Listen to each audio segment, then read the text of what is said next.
Alexander and Sadikur Fundamental of Electric Circuit বইয়ের Chapter 1 Problem number 1.4 কোশ্চেনে বলছে a current of 7.4 ampere flows through a conductor.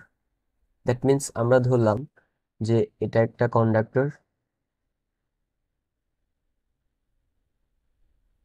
Okay, so এই conductor দিয়ে 7.4 ampere current প্রবাহিত হচ্ছে।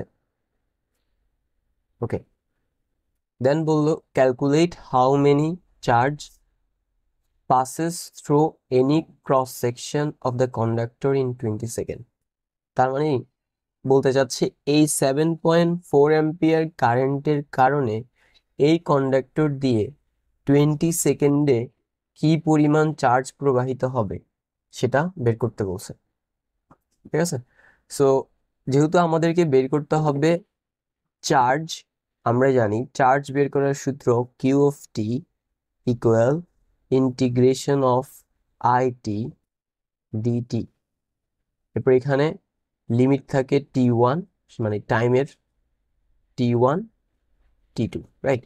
So সেই হিসেবে আমরা এখানে কতটুকু সময়ের কারেন্ট প্রবাহ বের করব, 0 সেকেন্ড থেকে 20 সেকেন্ডের মধ্যে কি পরিমাণ কারেন্ট প্রবাহিত হবে। দ্যাট মিনস আমাদের লোয়ার লিমিট হচ্ছে 0, আপার লিমিট হচ্ছে 20। তারপরে আইটি মানে কারেন্ট, কি পরিমাণ কারেন্ট প্রবাহিত হচ্ছে 7.4 অ্যাম্পিয়ার। সো আমরা যদি এখন আইটি এর জায়গায় 7.4 কে বসাই তাহলে এটা কি আসবে 7.4, এটা তো একটা কনস্ট্যান্ট, সো এটা বাইরে চলে আসবে। Then integration of lower limit 0, upper limit 20, 7.4 বাইরে চলে আসলে এখানে আর থাকবে 1 ডিটি। এবার আমরা জানি যে 1 কে যদি আমি ইন্টিগ্রেশন করি টি এর দিয়ে তাহলে সেটা টি হবে। এরপরে আমরা লিমিট বসাই, lower limit 0, upper limit 20, 7.4।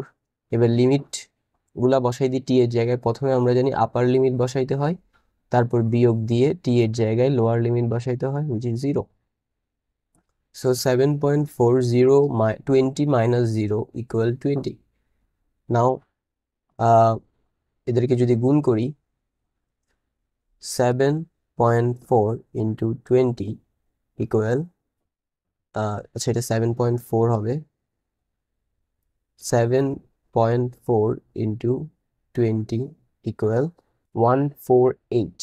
That means এখানে যে চার্জ প্রবাহিত হচ্ছে সেটা হচ্ছে 148 কুলম। যেহেতু আমাদের কারেন্টের পরিমাণটা অ্যাম্পিয়ারে দেয়া আছে, তাহলে চার্জের পরিমাণের একক হবে coulomb. So this is our final answer, which is 148 coulomb. That's all for today.